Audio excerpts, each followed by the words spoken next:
الرحیم نحمدہ ونصلی علی رسولہ الکریم. قابل احترام بھائیو، دوستو، بزرگوں، ایک بار پھر آپ سب کو السلام علیکم ورحمۃ اللہ وبرکاتہ. عزیزان گرامی، دنیا میں انسان کا سب سے بڑا اثاثہ جو ہے نا، وہ ہے ہدایت.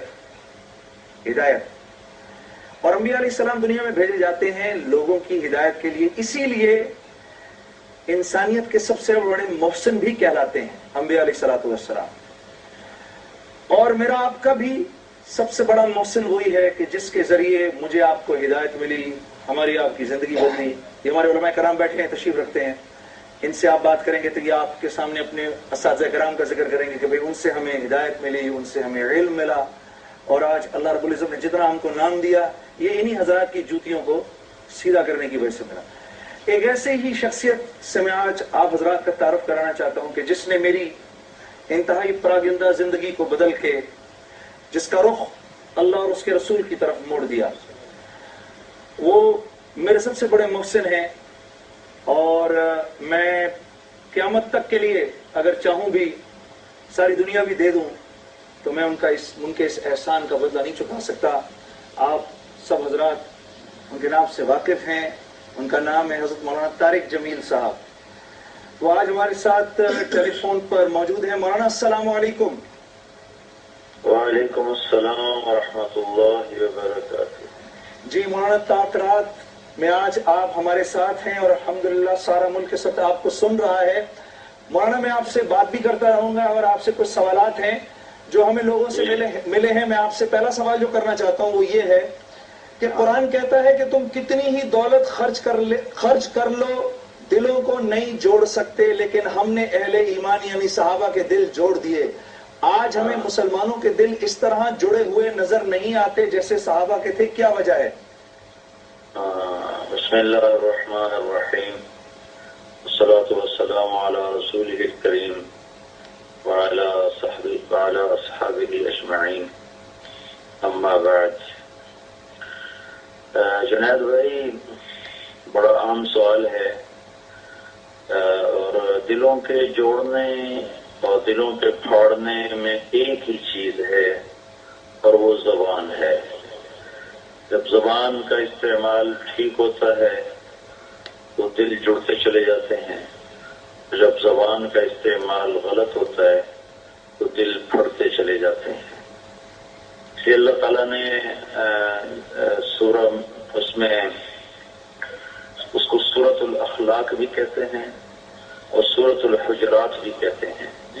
اس میں اللہ تعالیٰ نے فرمایا یا ایھا الذین آمنوا لا یسخر قوم من قوم عسى ان يكونوا خيرا منهم ولا نساء من نساء عسى ان يكن خيرا منهن ولا تلمزوا انفسكم ولا تنابزوا بالالقاب بئس الاسم الفسوق بعد الايمان.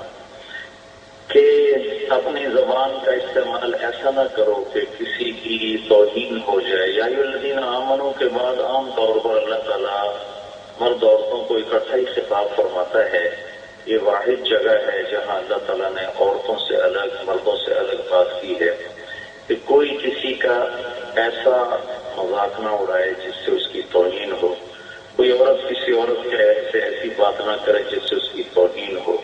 یہ دلوں کو پھاڑنے کا بہت بڑا سبب ہے. تو اس سے اگلی میں یا ایھا الذین آمنوا اجتنبوا کثیرا من الظن ان بعض الظن اثم ولا تجسسوا ولا یغتب بعضکم بعضا. کہ ایمان والو، ایک بدگمانی سے بچو، ایک تجسس سے بچو، اور ایک غیبت سے بچو. یہ وہ بنیادی اسباب ہیں جو دلوں کو پھاڑتے ہیں. اور جب زبان کا استعمال صحیح ہوتا ہے تو دل جڑتے چلے جاتے ہیں. اس کو آپ امت سے نہ شروع کریں، نیچے سے شروع کریں. آپ ایک گھر میں دیکھیں، ایک گھر میں دل پھٹے ہوئے ہیں، میاں بیوی میں جوڑ نہیں، بچوں میں، ماں باپ میں جوڑ نہیں، بھائیوں میں جوڑ نہیں، پڑوسی کے ساتھ نہیں، محلے میں. اس کو اوپر لیتے لیتے جائیں اور اوپر تک اس کو پھیلا دیں. اس میں اور اسباب بھی ہیں، میں صرف اس ایک کو نہیں کرتا ہوں، اور اسباب بھی ہیں، لیکن اس میں جو بہت بڑا سبب ہے وہ زبان کا غلط استعمال ہے. کہ اللہ تعالیٰ کے نبی نے معاذ بن جبل سے فرمایا تھا، معاذ تمہیں سارے دین کا خلاصہ بتاؤں؟ تو نے عرض کیا رسول اللہ بتائیے. تو آپ نے زبان باہر نکال کر اسے پکڑا اور فرمایا کف بہادا، اس کو قابو میں رکھ، یہ سارے دین کا نچوڑ اور خلاصہ ہے. تو صحابہ کے دلوں میں جوڑ تھا، یا جہاں بھی جوڑ ہوگا، آج بھی ہو سکتا ہے جو پہلے تھا، اس کے پیچھے ایک دوسرے کو عزت دینا، ایک دوسرے کو احترام دینا، اور اختلاف کے رائے کے باوجود ایک دوسرے کو عزت دینا، یہ وجہ ہے جوڑ کی. اور جب اختلاف کو انشقاق میں تبدیل کیا جاتا ہے اور زبان تیز استعمال ہوتی ہے تو پھر دل پھٹنا شروع ہو جاتے ہیں اور دوریاں پیدا ہونی شروع ہو جاتی ہیں. اس وقت اور اسباب کے ساتھ جو بڑا سبب، میں اس کو لے چونکہ ٹائم تھوڑا ہے، میں سارے اسباب نہیں گنوا رہا ہوں. بنیادی بڑا سبب یہ میں تمہارے ذریعے سے اپنے سارے بھائیوں تک، بہنوں تک پہنچانا چاہتا ہوں کہ اس کو اپنے گھر سے شروع کریں، کہ اپنی زبان کو قابو میں رکھیں، ایک دوسرے کو عزت دیں، عزت کا بول بولیں. کوئی زیادتی کر جائے تو آپ خاموش ہو جائیں، درگزر کریں. وَإِذَا خَاطَبَهُمُ الْجَاهِلُونَ قَالُوا سَلَامًا. جب وہ ان کے ساتھ جاہل سے مراد زیادتی کرنے والے، جب ان کے ساتھ زیادتی کرنے والے زیادتی کا بول بولتے ہیں تو ان کے سامنے سلامتی کا بول بولتے ہیں. اور اللہ نے کہا قولوا للناس حسنا، کہ لوگوں سے خوبصورت بات کرو. وقل لعبادی یقولوا التی ہی احسن، میرے بندوں سے کہو وہ بات بولیں جو سب سے زیادہ خوبصورت ہو. پھر آپ نے فرمایا تدرون من المسلم، جانتے ہو مسلمان کون ہے؟ تو صحابہ نے کہا اللہ و رسولہ اعلم، اللہ جانے اور آپ جانے. تو آپ نے کہا من سلم المسلمون من لسانہ و یدہ، جس سے دوسروں کی عزت آبرو محفوظ رہے، جان مال محفوظ رہے، جس کے ہاتھ اور زبان سے اوروں کو تکلیف نہ پہنچے، وہ مسلمان ہے. پھر آپ نے فرمایا تدرون من المومن، جانتے ہو مومن کون ہے؟ کہا اللہ و رسولہ اعلم، اللہ جانے اللہ کا رسول جانے. تو آپ نے فرمایا من امنہ الناس علی اموالہم وانفسہم، جس سے لوگوں کو کوئی خدشہ نہ ہو کہ یہ ہمیں کوئی تکلیف پہنچائے گا، اور اس کے وجود کو اپنے لیے باعث امن سمجھیں، وہ مومن ہے. تو یہ ایک بڑا بنیادی سبب ہے. اگر اس کو قابو کر لیا جائے تو بہت بڑی دوریاں قربت میں تبدیل ہو جاتی ہیں. تبلیغ والوں نے کیا کیا کہ انہوں نے سب سے محبت کی، سب سے محبت کے بول بولے. تو اللہ تعالیٰ نے تمہارے سامنے ہی ہے کس طرح اللہ نے ان کی بات کو پوری دنیا میں پھیلا دیا. حالانکہ کبھی 100% اس پہ عمل بھی نہیں ہوتا، تھوڑا سا پیار محبت سے لیا جاتا ہے تو دل قریب آ جاتے ہیں. میں یہ صرف اس وقت ایک سبب کی بات کروں گا، اس کی وجہ سے ہمارے دل پھٹے ہوئے ہیں. میں تمہارے ذریعے سے یہ سب تک بات پہنچانا چاہتا ہوں، اپنی زبان کو میٹھے بول کا عادی بنائیں. آپ نے بھی جو بات فرمائی کہ دعوت اور تبلیغ کے لوگ دنیا بھر میں پھرے اور لوگوں تک خیر کی بات کو پہنچایا، خود تو اس پر تھوڑا ہی عمل کیا لیکن بے شمار لوگوں کا نفع ہو گیا. تو یہ دلوں کے جڑنے کے بعد اگلا جو مرحلہ ہے وہ اللہ کے دین کو سیکھنے اور لوگوں تک پہنچانے کی ذمہ داری جو ہے، اس کا احساس مسلمان کے دل میں ہونا. کیونکہ دیکھیں اگر آپ دیکھیں تو جزیرۃ العرب میں صحابہ کی تو تھوڑی سی قبریں تھیں، باقی ساری قبریں تو یہ تو 1.25 لاکھ کے قریب تھے جب اللہ کے نبی کا انتقال ہوا، اور وہاں تو اس وقت 10,000 سے زیادہ قبور نہیں ملتی صحابہ کی. اس کے بارے میں آپ کیا فرمائیں گے؟ ہاں جی، وہ ایک آیت جو میرے رب نے اس امت کی شان میں اتاری، کنتم خیر امت، اے امت محمد صلی اللہ علیہ وسلم تم سب سے بہترین امت. کس وجہ سے وہ اخریت للناس، تمہیں نکالا گیا ہے لوگوں کے لیے. تو لوگوں کو نفع پہنچانے کی تو کئی شکلیں ہیں، تو کون سی خاص شکل ہے جس کی وجہ سے تمہیں نکالا گیا ہے؟ جو نفع تمہارے ذریعے سے انسانوں کو پہنچانا ہے، وَتَأْمُرُونَ بِالْمَعْرُوفِ وَتَنْهَوْنَ عَنِ الْمُنكَرِ وَتُؤْمِنُونَ کہ تم بھلائی کی دعوت دیتے ہو اور غلط چیزوں سے لوگوں کو روکتے ہو، اللہ پر ایمان لاتے ہو۔ یہ آیت صرف تبلیغی جماعت کے لیے تو نہیں ہے، یہ آیت تو پوری امت مسلمہ کے لیے ہے، اور پوری امت کے افراد اپنی اپنی بساط کے مطابق وہ اس آیت کے مکلف ہیں۔ پھر آپ نے آخری حج میں فرمایا فَلْيُبَلِّغِ الشَّاهِدُ الْغَائِبَ، کہ میرا پیغام غائبین تک پہنچاؤ۔ تو اس وقت تو اپنے ہی غائبین بن چکے ہیں کہ کلمہ تک یاد نہیں ہے۔ میں نے ایک گاؤں میں 20 نوجوانوں سے پوچھا نبی کا کیا نام ہے، تو کسی ایک نے نہیں بتایا کہ کیا نام ہے، کہ جی پتہ نہیں پتہ نہیں پتہ نہیں۔ تو خود امت اس حال تک پہنچ چکی ہے کہ انہوں نے یاد دہانی کروانا، پھر ان کو لے کر 6 ارب انسانوں تک جانا، یہ اس امت کی ذمہ داری ہے۔ فَلْيُبَلِّغِ الشَّاهِدُ الْغَائِبَ إِنَّ اللَّهَ بَعَثَنِي كَافَّةً لِلنَّاسِ رَحْمَةً فَأَدُّوا عَنِّي، میرے اللہ نے مجھے پوری دنیا کے لیے رحمت بنا کے بھیجا ہے، تو میری طرف سے میری بات کو آگے پہنچاؤ۔ ادعو عنی، مجھ سے لے کر میری طرف سے اوروں تک میری بات کو پہنچاؤ۔ اور حضرت عقبہ بن نافع رضی اللہ تعالیٰ عنہ نے، میں ابھی مراکش سے ہو کے آ رہا ہوں، اسفی شہر میں بحر اوقیانوس میں گھوڑا ڈال دیا تھا بے قرار ہو کر کے، میرے رب اگر یہ سمندر میرے راستے میں حائل نہ ہوتا تو میں تیرے پیغام کو دنیا کے آخری کنارے تک پہنچاتا، اور اگر میرے پاس اسباب ہوتے اور مجھے پتہ ہوتا کہ اس کے آگے بھی کوئی تیری دھرتی ہے اور تیرے بندے ہیں تو میں وہاں تک تیرے پیغام کو پہنچانے کے لیے جاتا۔ پہلی صدی میں یہ چیز بہت نمایاں نظر آتی ہے۔ پھر اس کے بعد صحابی کا نام کیا تھا؟ عقبہ بن نافع رضی اللہ عنہ۔ عقبہ بن نافع، جی ہاں، وہ اسی سفر میں واپسی پر الجزائر میں شہید ہوئے، وہیں ان کی قبر بنی، بسکرا ایک جگہ ہے جہاں ان کی قبر بنی ہے۔ تم کہہ رہے ابو زمع رضی اللہ تعالیٰ عنہ، ابو لبابہ رضی اللہ عنہ، یہ ان دونوں کی قبریں تیونس میں ہیں۔ عقبہ بن نافع کی قبر الجزائر میں ہے، رویفہ انصاری کی قبر یہ لیبیا میں ہے، عبد الرحمن الغافقی کی قبر یہ جنوبی فرانس میں ہے، صرف اس طرف علاقے کے میں آپ کو بتا رہا ہوں لوگ، اور اسد بن فرات کی قبر سسلی میں ہے۔ تو یہ لوگ سارے جو نکلے تھے تو کوئی ملک فتح کرنے کا ارادہ تو نہیں تھا، اللہ کے پیغام کو سنانے کے جوش میں نکلے اور نکلتے چلے گئے، لوٹ کے آنا بھی نصیب نہ ہوا۔ مولانا آج پوری کی پوری انسانیت پیاسی ہے اور ہماری طرف دیکھ رہی ہے، یعنی مسلمانوں کی طرف دیکھ رہی ہے، ہمیں کیا ہو گیا؟ ہم انسانیت کی دینی پیاس بجھانے کے لیے کیوں نہیں نکل رہے؟ اس کے لیے کیوں نہیں کوئی ایفرٹ کر رہے؟ مدت ہوئی سیال نے چھوڑا بھی تو کیا، تاب پرواز نہیں، راہ چمن یاد نہیں۔ جنید بھائی، وہ شکاری نے چھوٹا سا انڈے سے نکلا ہوا پرندہ کھا کے ایک پنجرے میں ڈال دیا۔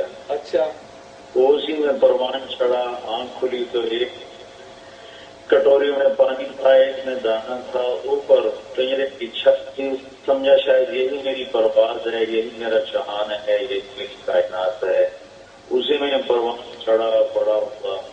ایک دن صیاد کو رحم آیا اور اس نے پنجرے کا تالا کھولا اور کہا بچے اڑ جا اپنے گھر کی طرف، تو وہ معصومیت کہتا ہے تاب پرواز نہیں، راہ چمن یاد نہیں، کہتا میں تو اڑنا بھی بھول گیا اور چمن کی راہیں بھی بھول گیا۔ یہ امت حرص و ہوس کے پنجرے میں جس دن بند ہوئی تو انہیں اپنی پرواز بھی بھول گئی، انہیں اپنے چمن کا راستہ بھول گیا۔ وہ فریب خوردہ شاہی جو پلا ہو ترگسوں میں، اسے کیا خبر کہ کیا ہے رہ رسم شاہ بازی۔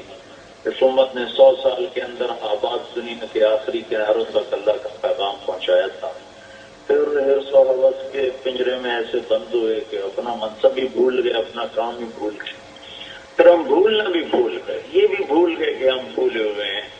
لوگ ہم سے کہتے ہیں کہاں لکھا ہوا ہے بستر اٹھا کے نکل جانا، کہاں لکھا ہوا ہے، کہاں لکھا ہوا ہے۔ میں سوچتا ہوں تم ابھی میرا تذکرہ کر رہے تھے تو میں بھی تمہاری طرح اپنے کالج کا بڑا اچھا ٹاپ سنگر تھا، بجاتا بھی تھا، گاتا بھی تھا، تو میرے پاس بھی ایسے ایک نوجوان آیا تھا، میں آج تک اس کو دعائیں دیتا ہوں، تو مجھے دعا دے رہے ہو، نعیم الدین اس کا نام تھا، تو تم نے تو مجھے بڑی عزت دی تھی، میں نے اس کو بے عزت کر کے کمرے سے نکال دیا، بہت بری طرح اس کو جھاڑا تھا، لیکن میں اس کو دعائیں دیتا ہوں۔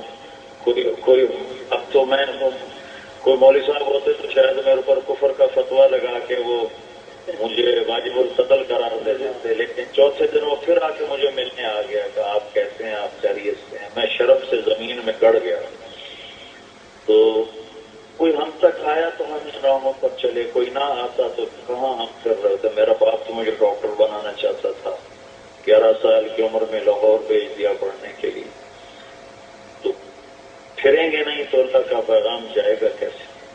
صحیح فرمایا مولانا جی. مولانا صاحب السلام علیکم، وسیم مدامی عرض کر رہا ہوں، کیسے مزاج ہیں آپ؟ جی وعلیکم السلام ورحمۃ اللہ. آپ کا غائبانہ تعارف جنید نے کروا دیا ہے. جی جی، بہت نوازش، میرے لیے باعث سعادت ہے کہ آپ سے گفتگو کر رہا ہوں. آپ نے ہمارے پروگرام کے لیے وقت نکالا، میں بہت شکر گزار ہوں.